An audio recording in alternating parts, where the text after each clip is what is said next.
Hello and welcome to FPL Happy Hour, episode 3, I think. Rob, is that correct? Of season 4, and we're live with myself, Sham, otherwise known as FPL 2 Guys 1 Cup on Twitter. And myself, Rob, otherwise known as FPL Panda. It is episode 3, isn't it, Rob? Yeah, it's episode 3. Yeah, Good. Game week 3 coming up, episode 3. Nice. Right, how are you doing, Rob? Recovered from the weekend. Yeah, that's all. We'll just say that because another disappointing weekend. But then I think the game on Sunday afternoon, and even the game on Monday night, they were both brilliant games of football, weren't they? So Yeah. It kind of helped a little bit, and then looking forward to this weekend, up to Tottenham again to see them at home to Wolves. So looking forward to that. A few beers up. You go to see more Tottenham games than you do United, don't you? Well, the old man's a season ticket holder, isn't he? So, yeah. Like when the Glazers took over, 15 years ago, he went back to. I mean, he grew up. Like my nan lives 20 minutes around the corner from the ground, so he grew up there. He used to go there as a kid, and when the Glazers took over, he didn't like it, so he was just like, "Oh, I'll go and follow Spurs again."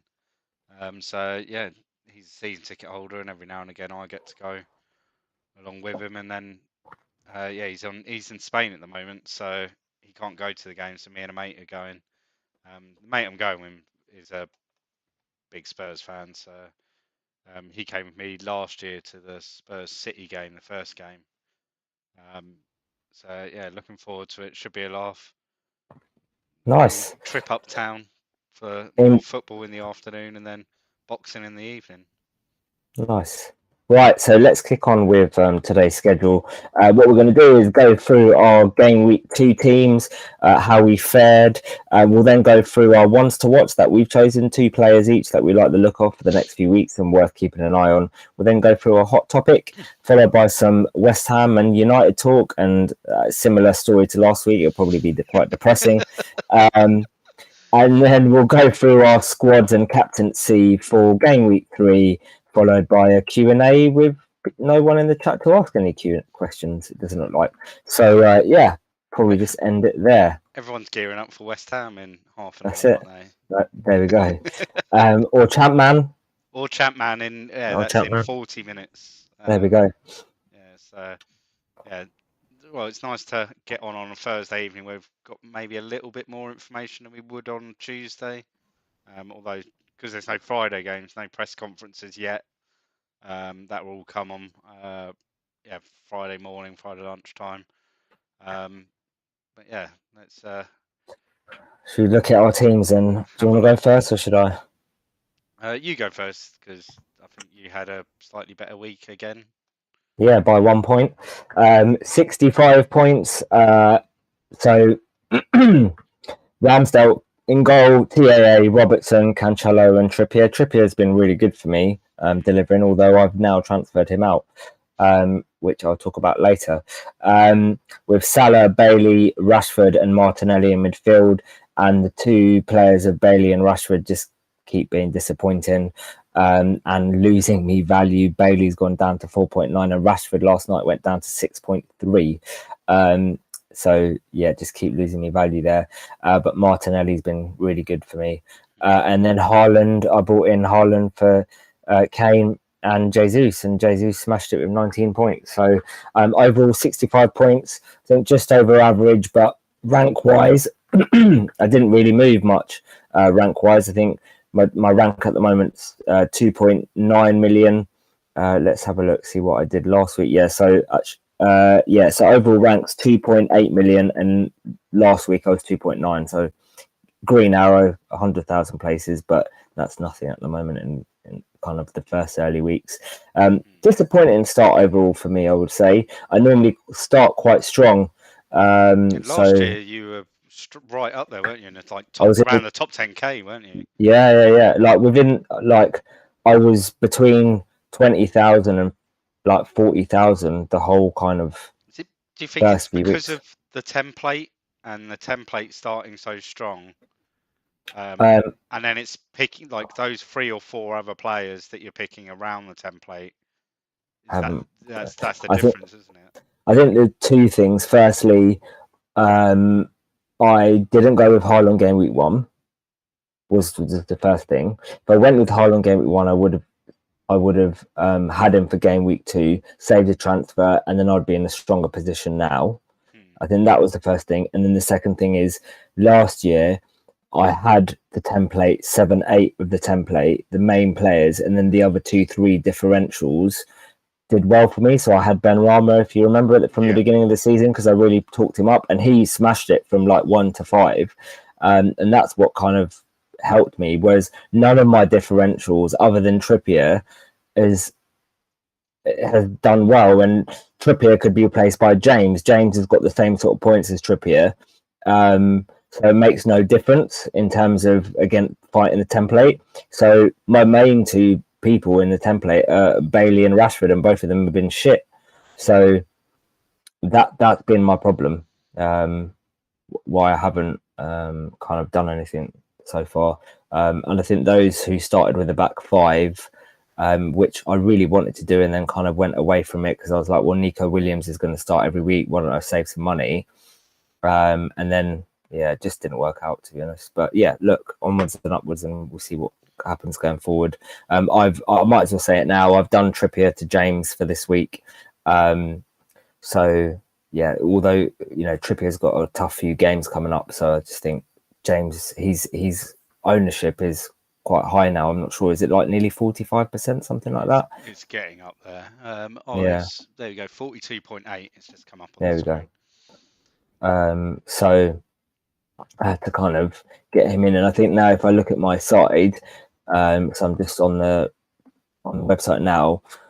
That TAA, Cancelo, James, Nico Williams, all above 28%. I have them all, so they're the top four defenders with the highest ownership. I have all four of them.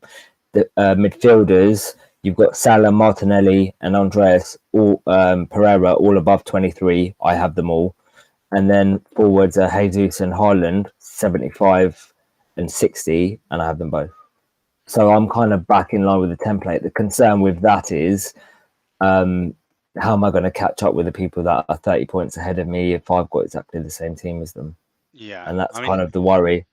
I think at this stage in the season, though, like just holding on to the template, and then when you have bad weeks, you don't drop very far, but when you have good weeks, you generally sail past a lot of sort of maybe um, less engaged teams. Yeah. So you do see your rank like fairly quickly drop. So it might be like, I think going with the template and then using all that information that you've got like around sort of 6, 7, 8, game week 9 to then hit the wildcard button, and then start moving away from the template, keeping like maybe 5 or 6, and then using that information to I then think try and make the bigger gains. and the other thing as well is I had Robertson over Diaz. Diaz is now 21% owned, and Robertson is quite lowly owned. And Diaz got 9 points last week, whereas Robertson only got 2. So that was the other problem that I had. Most people that had Diaz, I had Robertson instead. So I kind of went on the wrong side of that. But anyway, how did you get on? Not too bad week, really. I halved my rank. I was 6 million last week. I am 3 million this week. So yeah, not very often you can say you've halved your rank, but yeah, I was able to do that. Yeah, Sanchez clean sheet was a bonus. Like, yeah, Raya and Sanchez both with clean sheets, so yeah, come away with that well. T.A. Robertson disappointing. Cancelo doing what João Cancelo does. Rashford, Bailey, Neto, and Salah all blanking in midfield was disappointing.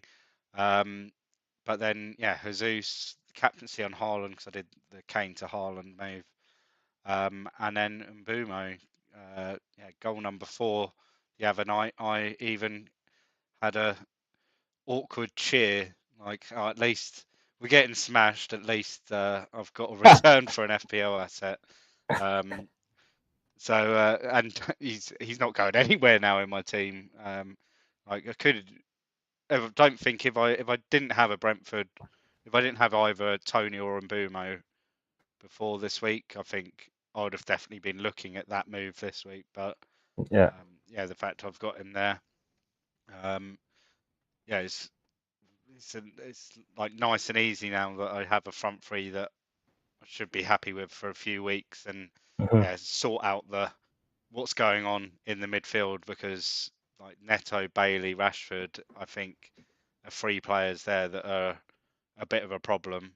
So I'll be looking at moving one of those on this week and have one next week maybe, and then reassess after that. Yeah.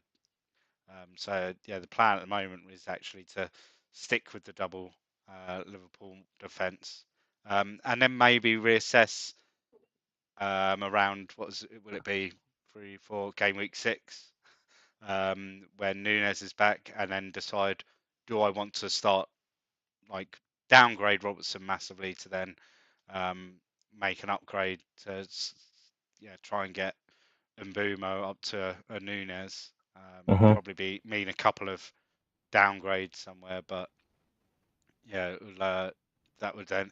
I mean, when when when was the last time we ever thought about, like, not only getting 2 forwards that are decent assets, but 3 Yeah. into your team? Brentford. Yeah. But it could be. I mean, that might be something that might trigger me to wildcard a week or two early, and it would probably mean a Salah drop down to Diaz, and then Mbumo come up to Nunes, um, as well as moving Robertson on to probably a Reece James. Um, that's I think that's in my head at the moment, where I kind of want to be around game weeks 6 or 7, in the position to do that. And if these problems with Rashford, Bailey, Neto mean that I'm not going to be able to move towards that, then it might just mean hitting a wild card a week or two early just to usher it along. Because then I'm thinking now those couple of weeks, because there's going to be a couple of weeks, and then like game week 8, game week 9, there's going to be lots of wild cards being hit. Yeah. So hopefully be able to attack those couple of weeks and put myself in a position where I'm on an even keel with all of those that are wild carding in that week. So that's how my thinking at the moment. Um, I'm relatively happy with the start. I mean, it could have been a lot worse. You seem to always have a poor start, though, don't you? It's really Yeah, weird. I never have a solid start. I think it's because I take one too many risks Yeah. at the start. So this season, Rashford, Bailey, Neto, I could probably have done without one of them, and like gone with Martinelli straight away, because I knew game week 3, I knew I'd be bringing in Martinelli. So yeah, that is something that I maybe shouldn't have done. But I liked Rashford's pre-season form, and and I didn't heed my own advice when Martial got injured, and knowing that the balance of the side was going to be all wrong, and well, everything is just all wrong with United. So yeah, that's the first one out the door. I think this week will be him to Martinelli, before he drops anymore, because anyone that still has him come Monday night, I doubt we're going to be keeping him much longer, because I can't see the returns coming that week either. Nice. All right. Well, let's go on then. As we're talking about players to look out for and which ones to replace, let's move on to our ones to watch. Our ones to watch are 2 players each that we like the look of over the next few weeks, not necessarily for this week, but ones that we want to keep an eye on and potentially be bringing in over the next couple of weeks, based on the season so far. So I've gone for 2 players. My 2 players are Rodrigo and Gundogan. So let's go with Rodrigo first. Now, he's gone up to 6.1 million, had a good start, 2 games, 3 goals, and he's looking in that kind of like Bamford's been coming off and not playing as many minutes as we kind of thought. Don't think it's an injury actually. I think it's just because he's not I favoured. think it's either that or because it was a long layoff of and it wasn't one injury. It was he'd come back and then he'd get re-injured Yeah, several times last season. He'd get back into training and then do something else. yeah. So it might be just Jesse Marsh just trying to nurse him back into the games. Don't know. Rodrigo seems to be playing in that, you know, that position where Bamford normally is as a sole striker at the top when Bamford isn't on the pitch. So I think he's one definitely to look out for. Although they've got Chelsea this week, followed by Brighton, so I wouldn't be bringing him in this week. I know a lot of people are kind of looking at Neto, Bailey, Rashford replacements, and going in for Rodrigo, but I wouldn't move to him just yet. One to keep an eye out for, definitely. And then we've got Gundogan. Now, there's a potential that Bernardo Silva might be moving to Barcelona. We don't know how true that is. Barcelona, as we know, end up having unlimited funds. Fuck knows how, but they've got like a £100 billion budget from nowhere. They've got into the editor of Life and just given themselves £999 billion. Yeah, I don't know where they get their money from. We thought they were going bankrupt, and suddenly they're buying all these players. Anyhow, it's possible that they might be buying Bernardo Silva. If that is the case, Gundogan looks like a real option there. If he doesn't go, then I probably wouldn't be moving to Gundogan because he's a lot of rotation risk, as we know with Man City midfielders. So yeah, what's your thoughts on Gundogan specifically, Rob? He seems to be in there, playing obviously not as far forward, but does have the odd chance to make those overlapping runs into into that last third, which we saw a couple of times over the weekend and in game week 1 against West Ham. Was it against West Ham? Yeah, he did The play first against West goal Ham. was the first goal. No, it wasn't his assist, but he made a run in late deep into the box in the build up to the first goal, I think. Yeah. We know that he's a good option. I mean, a year and a half ago we were he was like a genuine captaincy option, wasn't he? Week in, week out. Yeah. When Aguero was unfit, Jesus was unfit, and he was almost playing as a false 9 at times. So we know he can finish.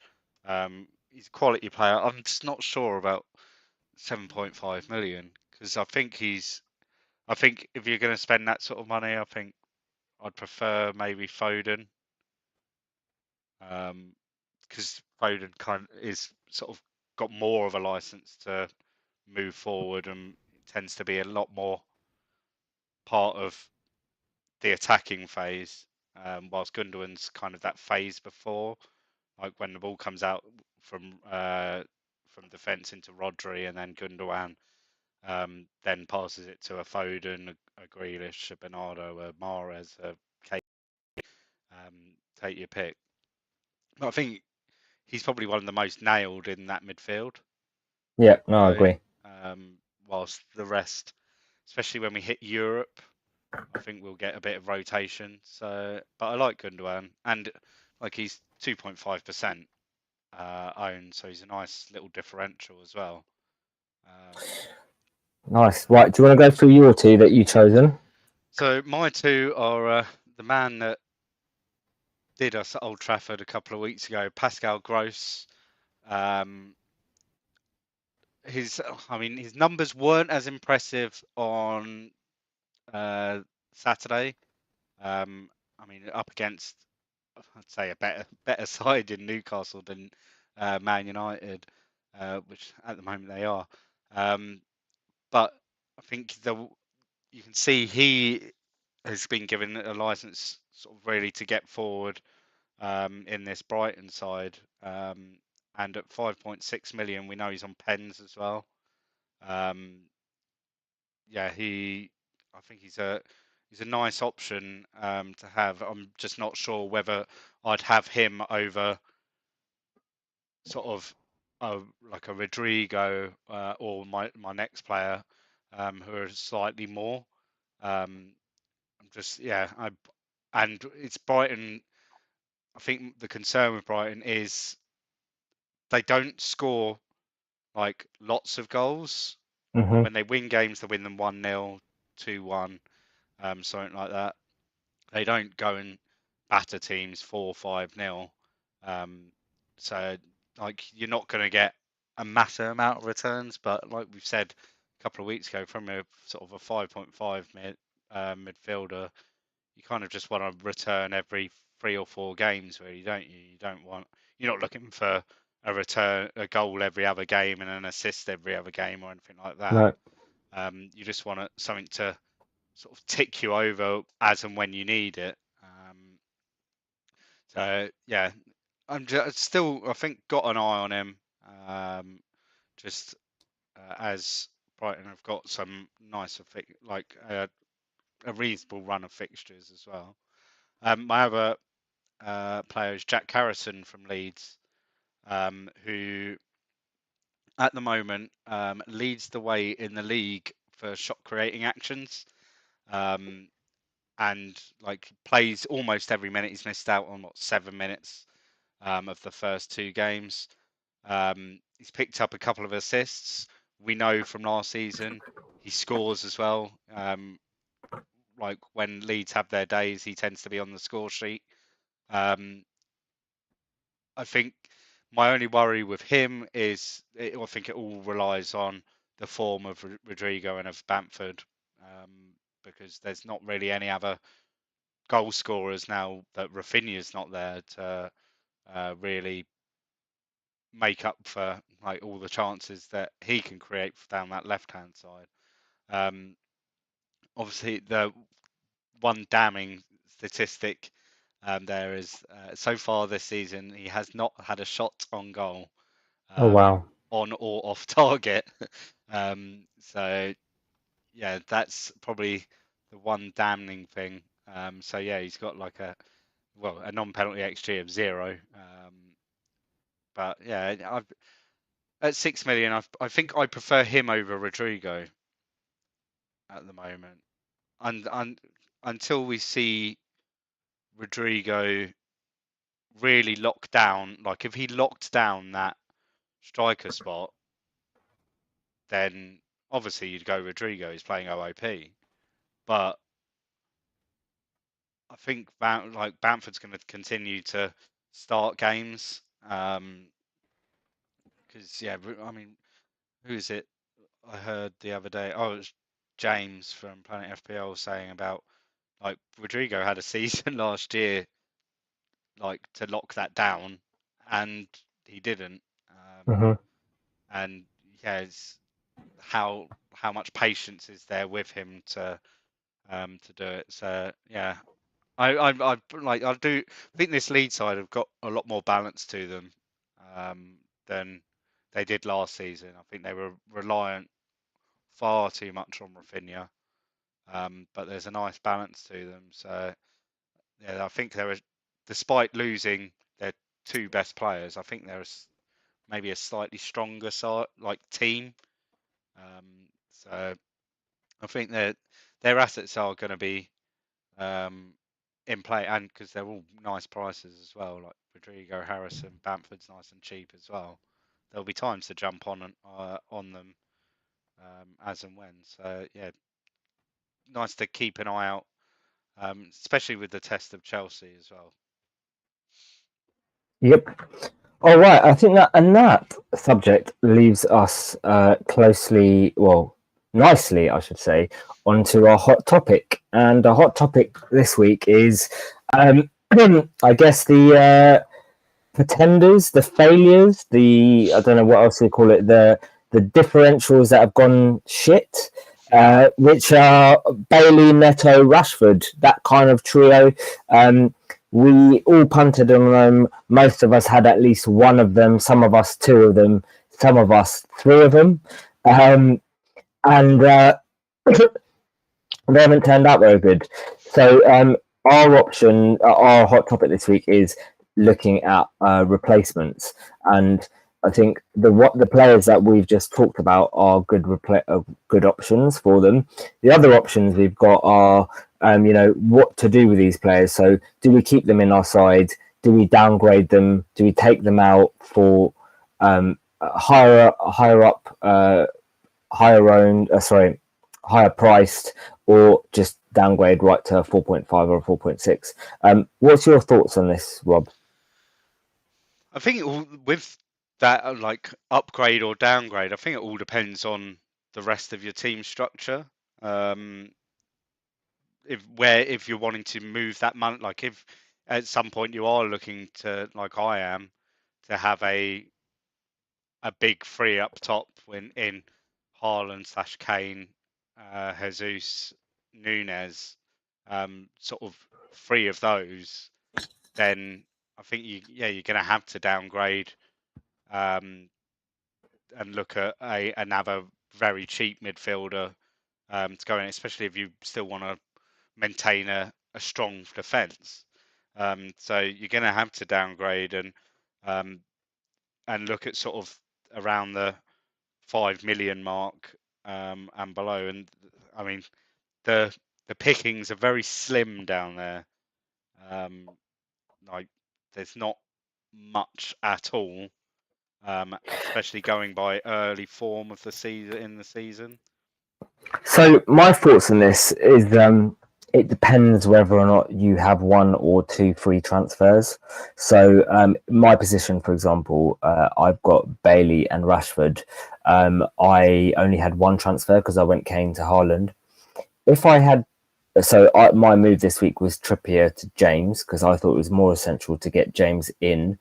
I can play Nico Williams against Everton, and then I can play one of Pereira, Rashford, or Bailey in that spot. I don't have to play all three of them or two of them.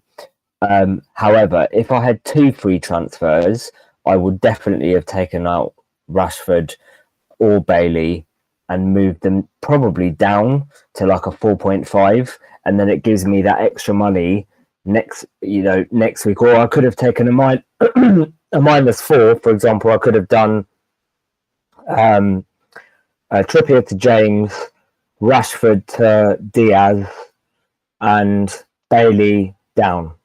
Yeah, I could have done something like that. If with money in the bank and that, or switch something around, taking out Robertson, bringing in Diaz for Rashford. So I think it depends on how many free transfers you have. I don't think it's worth taking a -4. So I could, for example, do Rashford to a 4.5 now, but it's not worth it, in my opinion, to take a -4 just for doing that. I am losing value, though, on him. So he is now 6.3. So I am losing value, but it's just one of those things that you just have to accept. So I think Gross is a good option with a free transfer as well. 5.6 million. He's playing West Ham. I don't know if anyone knows this stat. Do you know when the last time West Ham beat Brighton was in the Premier League, Rob? Don't know. Surprised me. They've never beaten Brighton in the Premier League. Well, I mean, never beat.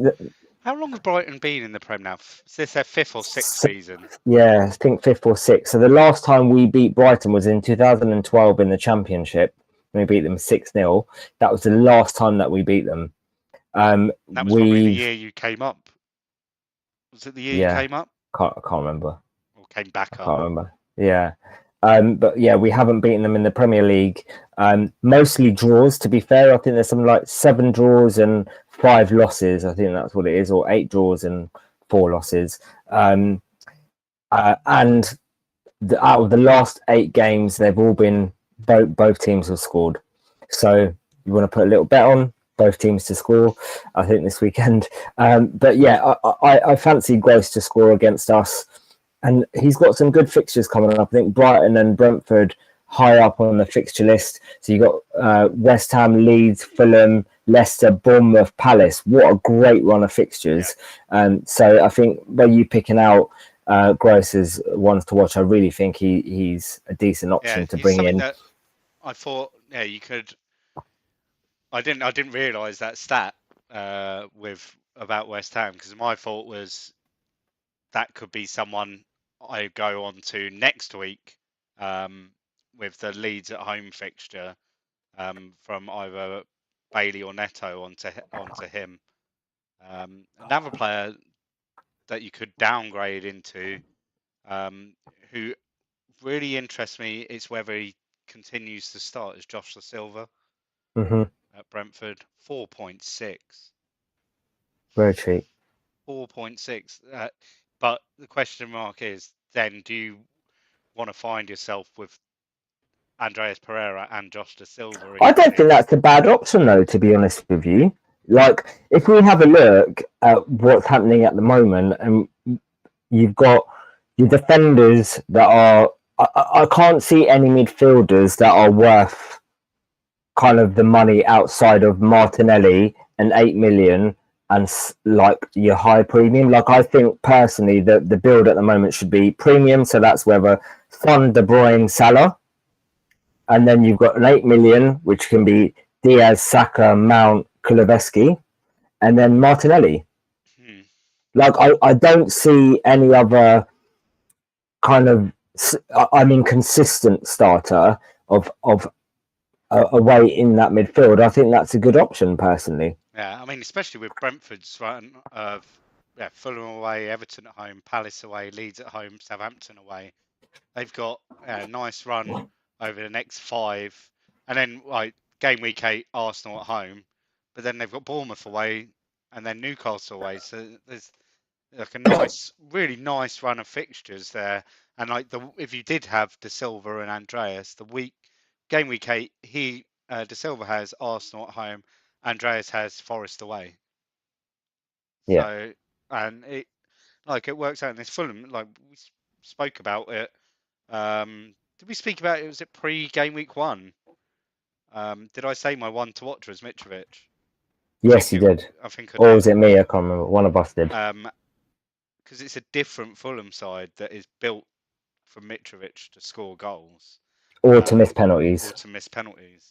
I don't mind that too much because I have Jose Sarr in my Telegraph fantasy football team. So yeah, I flew to the top of all my mini leagues with that penalty miss. But yeah, Andreas, he's going to be on set pieces. I mean, there's fitness worries this week. Sorry, Benny, 1 second, go on, carry on talking. There's fitness worries this week. So yeah, it's no, not someone that I'd probably be starting. But yeah, Da Silva is a nice option. The other player that I'm looking to keep an eye on is the new signing at Wolves. So their new signing, Matthias Nunes, I think his name is.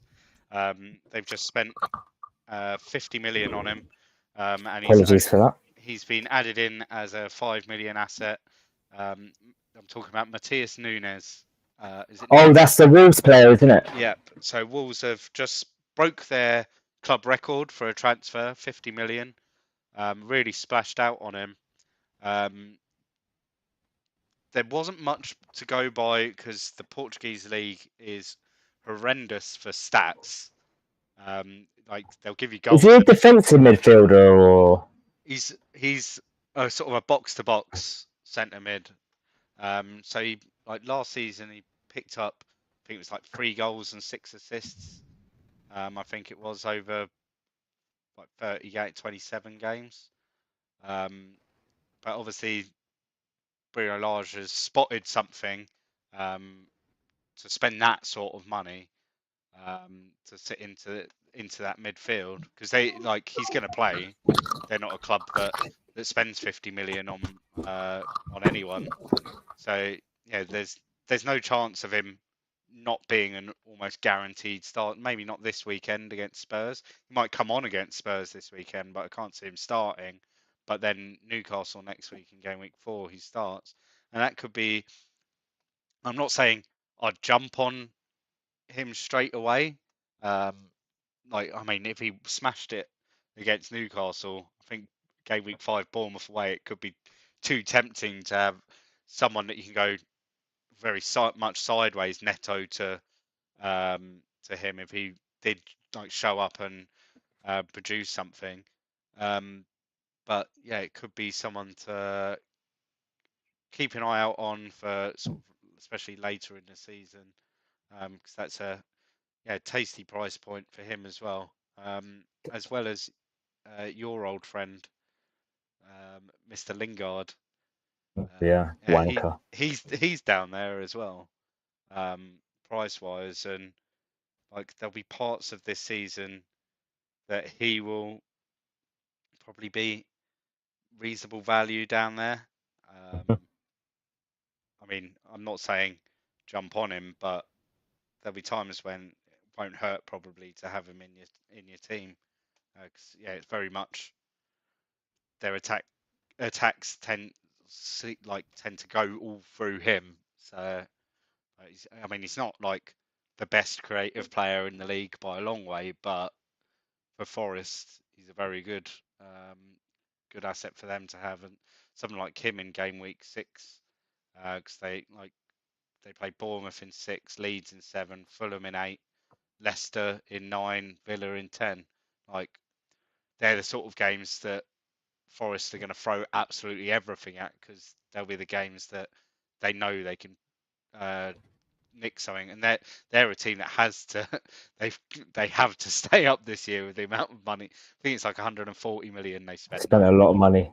Yeah, Um, so yeah, they could they have to stay up. If they go down, they're not coming up for a long time, yeah, because their squad will just be decimated because of all of these clauses and deals they'll be putting into contracts. If we go down, your contract's cancelled. Um, yeah. so yeah, it'll be he'll be I think he'll be an option at stages of the season. Like they signed Gibbs White this afternoon, didn't they? Oh, did For they? Wolves. Yeah, Okay. that was another I think 35 million. Wow. And Oh. he's another player that could be an option, although he plays very much in a similar position that Lingard takes up. So I'm not sure where, whether he'd start every game or not.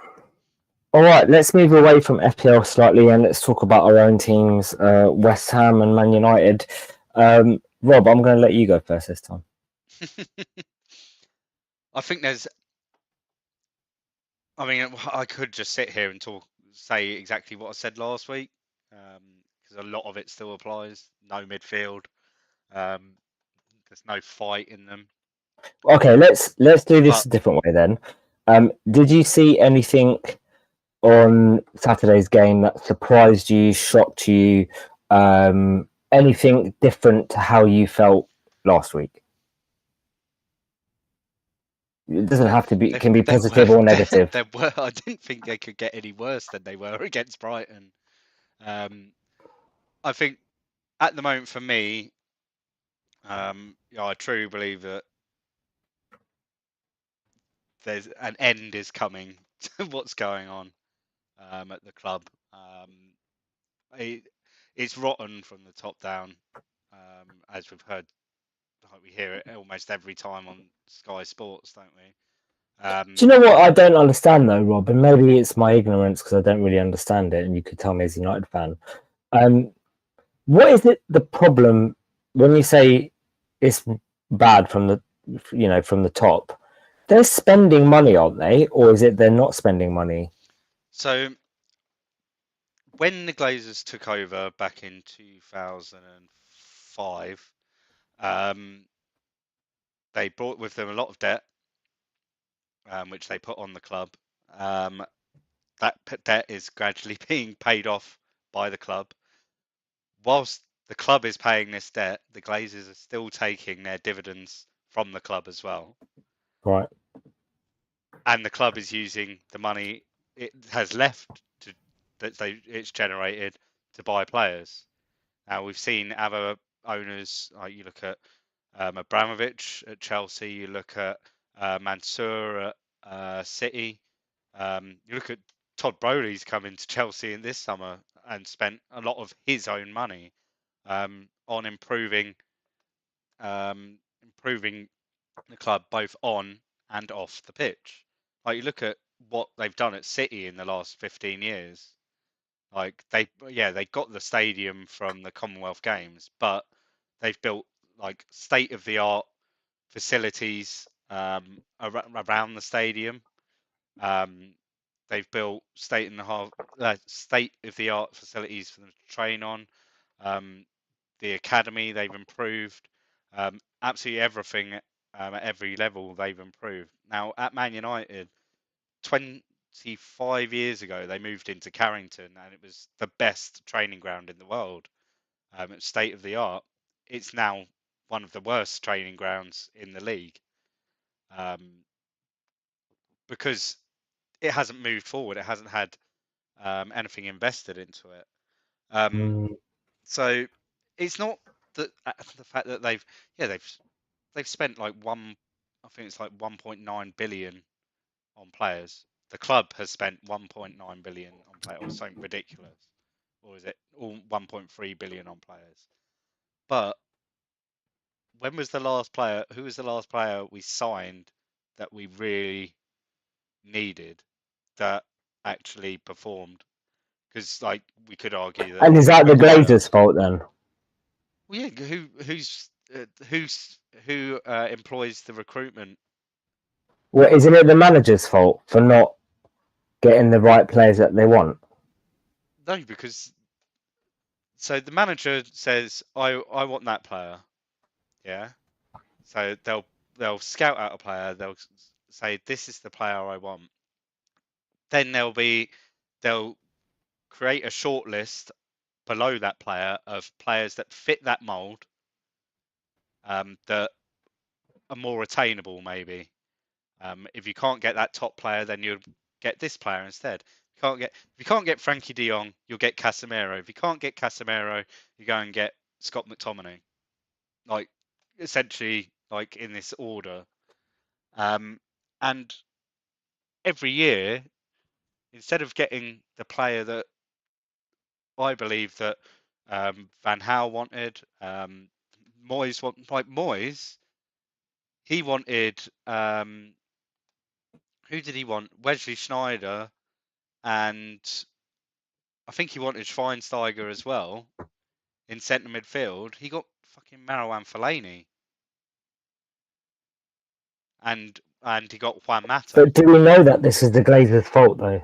Well, there's a reason. Like all of that happened because the manager doesn't. He says the player he wants, and then it's up to the right people. You've got people that negotiate. You've got football directors and people like this that know how to negotiate a deal. The manager doesn't sit down and talk to another club. No, of course not.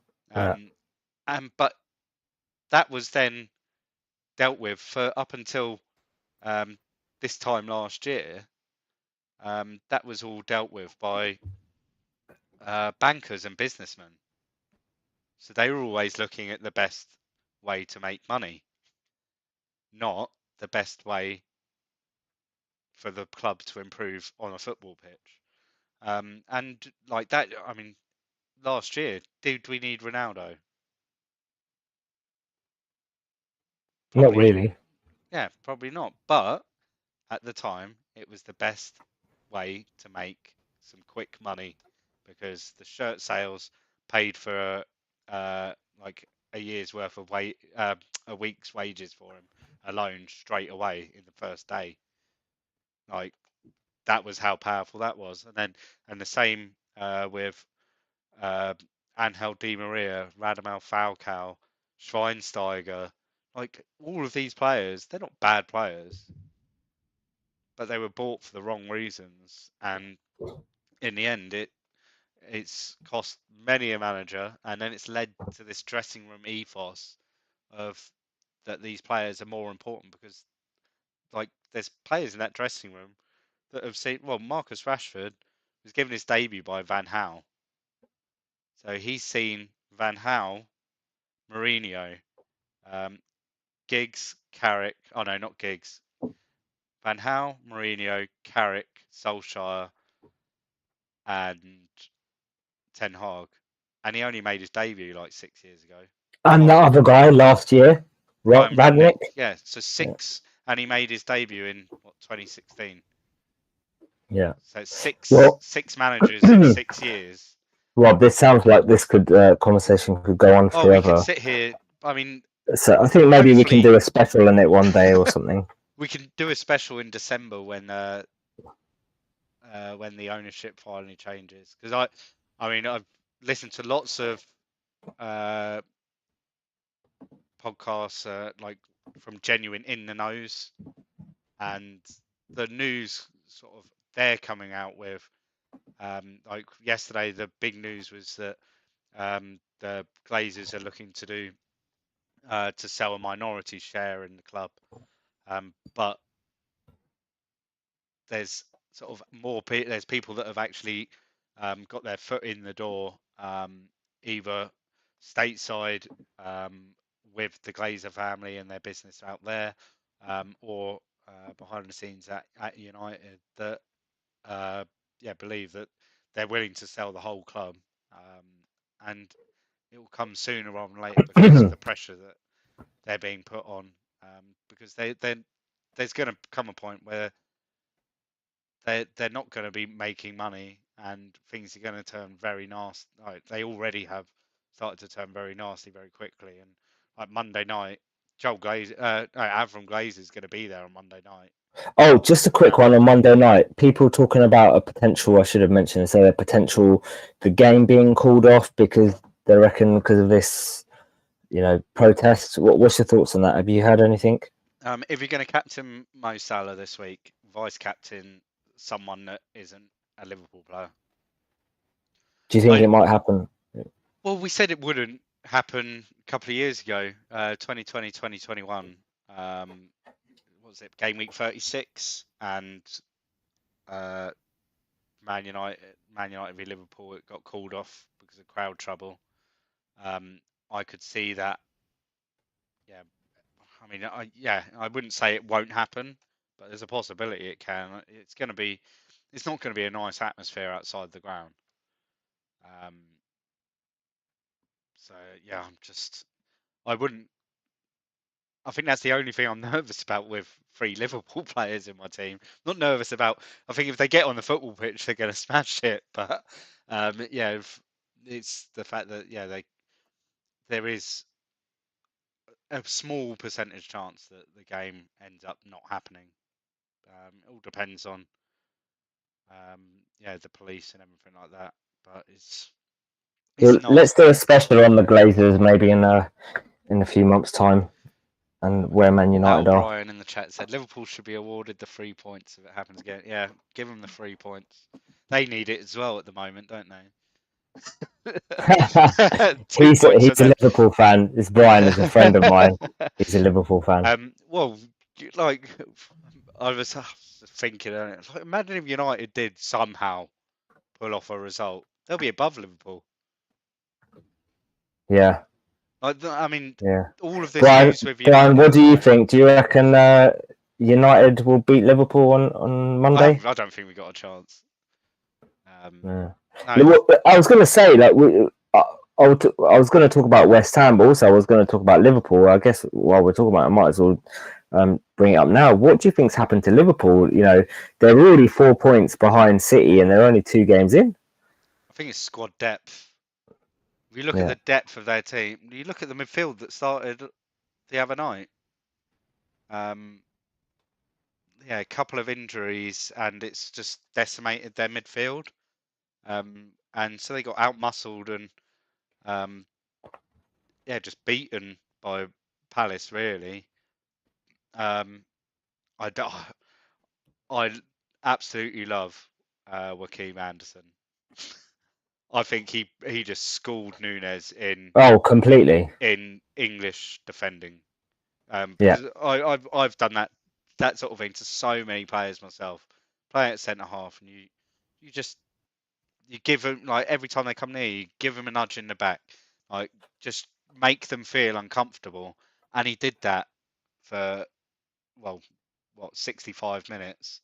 And the worst part of that Nunes headbutt is 5 seconds before he like launches his head back at him and he tries the headbutt in there. Like literally 5 seconds before, and that's why Joaquin Anderson comes back up to him and then he goes and does it again. Um, yeah, he's just yeah, like Liverpool. I think need at least one centre midfielder. It looks like Kate is going anyway as well. It's just there's a bit of an imbalance. I think with Mane not there because the amount Yeah. of work he did for the team, and I think you've got Luis Diaz that is a very much of the same mindset as Salah, and maybe Brian he's saying Milner, Elliott, and Fab. We've got an injury crisis, especially with Phillips starting. hmm, And Com says we should have a couple of bench players playing just in case of postponements. yeah. I mean, I've got this week. I'll have Andreas, someone else, and someone else on my bench. Andreas, Neto, and someone else probably um, on my bench. And I But think a lot of let me, people are going to have free bench players because there's some cheap starters there that are available. Everyone's got Neco Williams, Andreas, yeah, and someone else. So you're going to have free players. They're going to give you, well, they'll give you more than what the Liverpool assets are going to give you if the game gets postponed. yeah, But and the other worry with that is when does the game get rearranged? yeah. Um, yeah, it'll be a long time before we see that game because there's just no free midweeks coming up. Well, let me talk a little bit about West Ham.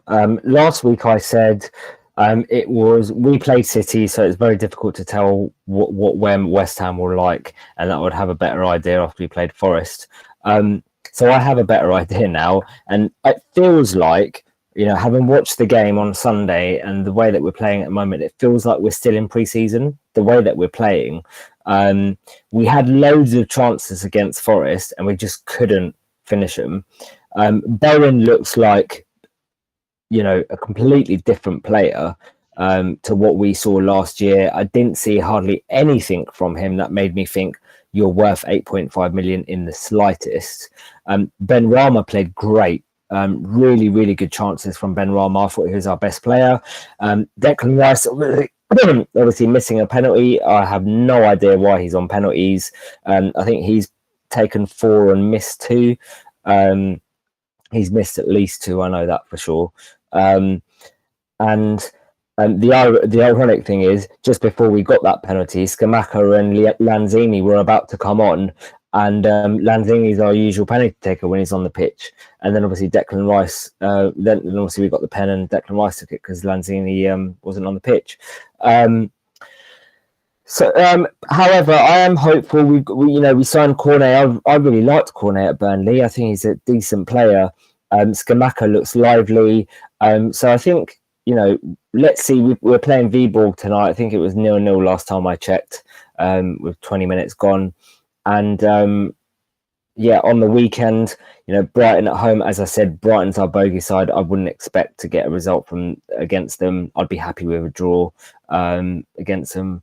But yeah, from a fancy point of view, I wouldn't be looking at any West Ham players. We've signed this new defender, Carrere, which is a German centre back who can play left back as well. Looks a decent player from PSG. With obviously Nathan Aguerd being injured after we spent 25 million on him. So yeah, let's see how it is. I'm not confident about this year. I wouldn't be surprised if we finish bottom half.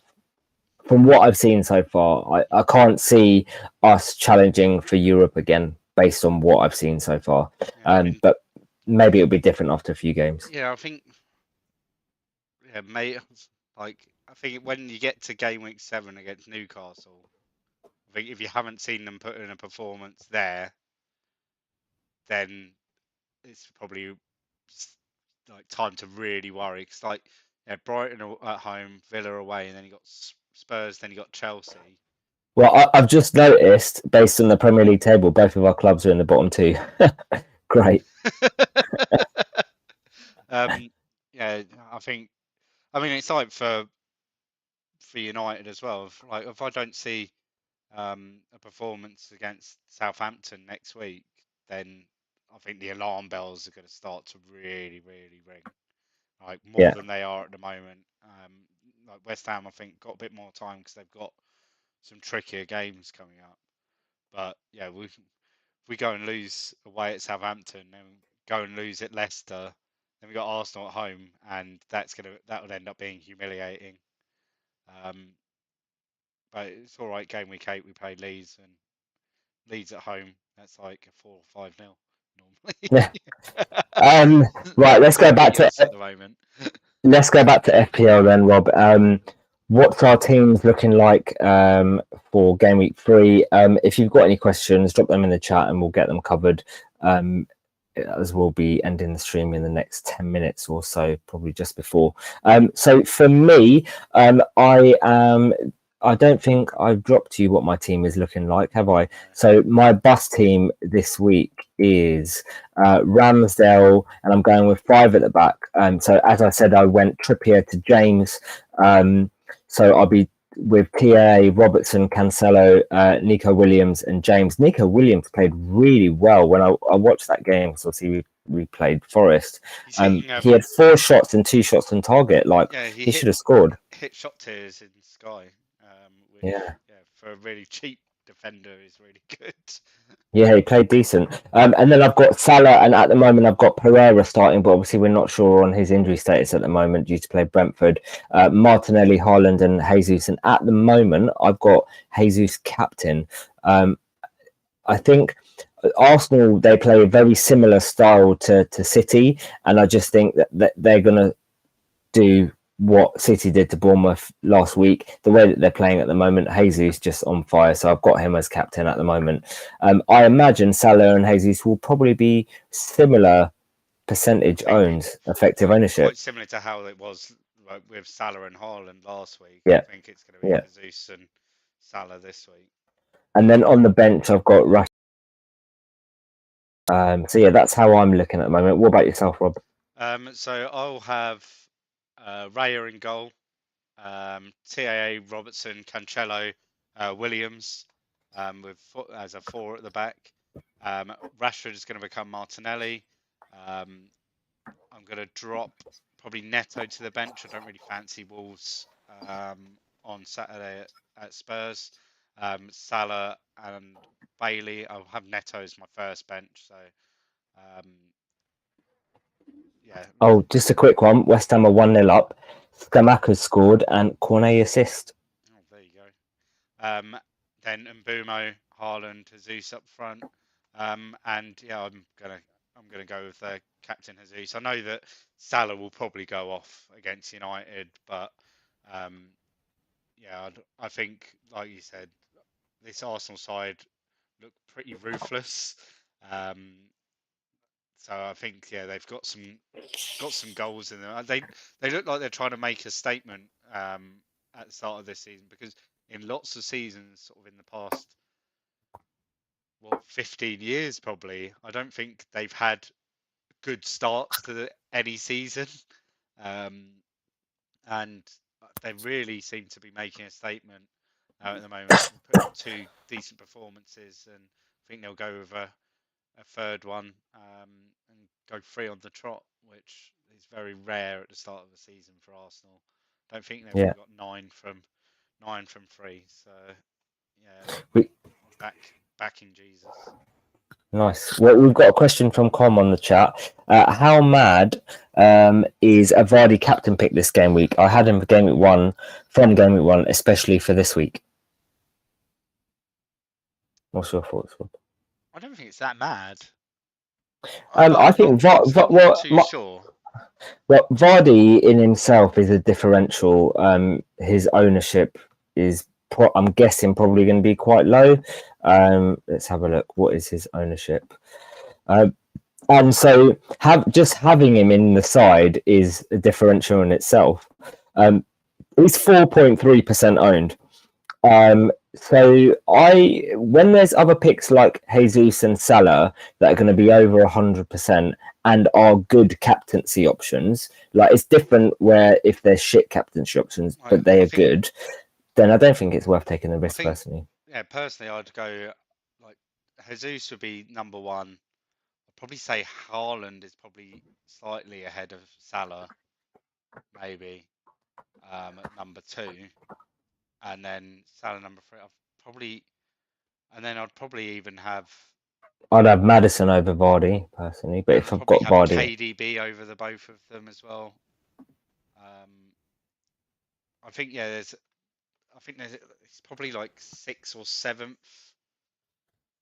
down the list if you're like ranking the sort of captaincies this week.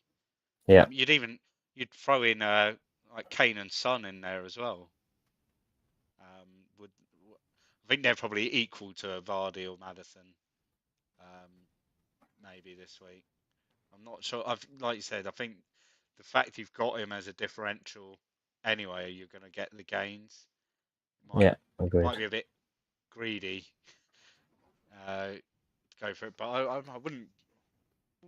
wouldn't go completely against it. It's just I think it's a very risky when we know that the likes of Haaland, Salah, Jesus, all highly owned. Like Jesus, it's going to be close to 200% effective ownership, isn't it? Really, No, I don't think it'd be that high.